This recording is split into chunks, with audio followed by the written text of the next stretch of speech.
दान तो किया है उदालक ने, दान में कोई कमी नहीं है, इसलिए आप अपने छोटे मोटे दान से बहुत ज़्यादा परेशान मत हो जाना। उदालक ने सब छोड़ दिया, सब दे दिया, फिर भी उसकी बुद्धि एक छोटे बच्चे के मुकाबले भी शुद्ध नहीं है। उसका ही बेटा नचिकेता, जो अभी कुछ भी नहीं जानता, ज़्यादा शुद्ध है, ज़्यादा निर्दोष है, इनोसेंट है। उसे भी दिखाई पड़ जाता है कि यह बाप बड़ी गलती कर रहा है, इसे भी थोड़ा समझ ले। बहुत बार जो बाप को नहीं दिखाई पड़ता वह बेटे को दिखाई पड़ जाता है, क्योंकि बाप की बुद्धि अक्सर धूल से भर जाती है। समय, जीवन के कड़वे मीठे अनुभव बुद्धि को निखारते हैं, कूंद कर जाते हैं, जंग खा जाती है बुद्धि। तो आप यह मत सोचना कि उम्र बढ़ जाने से आप बुद्धिमान हो जाते हैं। बूढ़े हो जाते हैं, बुद्धिमान नहीं होते। सच तो यह है कि बच्चे के पास ज़्यादा साफ सुथरी बुद्धि होती है, बच्चे के पास ज़्यादा निर्दोष आँख होती है, वह चीज़ों को सीधा सीधा देख पाता है। उसके पास ईमानदार हृदय होता है, इसलिए नहीं कि उसने ईमानदारी साध ली है, इसलिए कि अभी उसे बेईमानी का कोई पता नहीं। जल्द ही वह भी बेईमान हो जाएगा, क्योंकि आप सब उसे सिखाने में लगे हैं। माँ बाप है, परिवार है, समाज है, विश्वविद्यालय है, गुरु है, ये सब सिखाने में लगे हैं। इसके पहले कि वह अपनी निर्दोषता को संभाल पाए, हम सारे विकार उसमें डाल देंगे। वह हमारे काम का तभी है जब विकारग्रस्त हो जाए, जब बीमार हो जाए।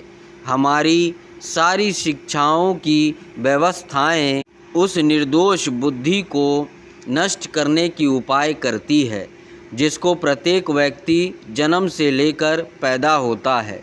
एक कोरा हृदय जिस पर अभी कोई दाग नहीं पड़े, लेकिन दाग पड़ेंगे। यह कोरा हृदय कोई उपलब्धि नहीं है, यह कोरा हृदय बहुत जल्दी गंदा हो जाएगा। इसे भी संसार में जाना पड़ेगा।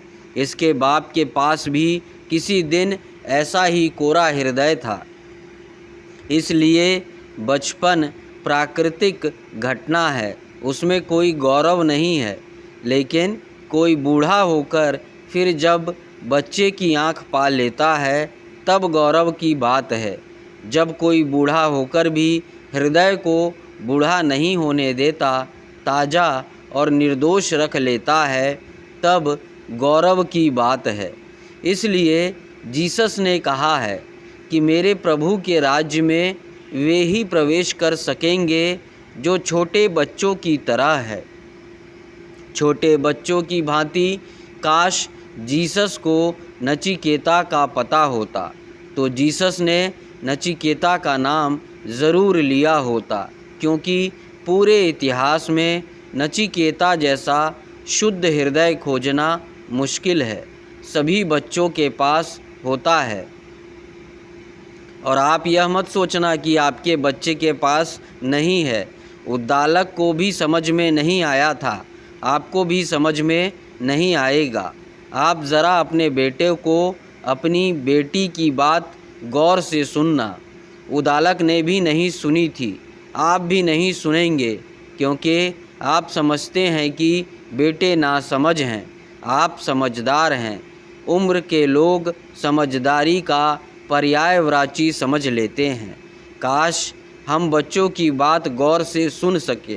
काश हम अपनी बुद्धिमत्ता को एक तरफ हटाकर उनकी बातें सुन सके, तो कठोर उपनिषद जैसे लाखों उपनिषद पैदा हो जाए।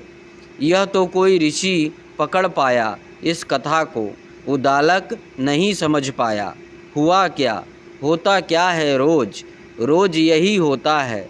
आप अपने बच्चे को खो दिए, आपने बेच दिया, आपने संसार की कुछ चीज़ें खरीद ली। उन्हें खरीदने में आपको अनिवार्य रूप से अपनी निर्दोषता बेचनी पड़ी। आपने कुछ तिजोरी बड़ी कर ली, कोई मकान बना लिया, कोई ज़मीन खरीद ली। आपने बचपन खो दिया।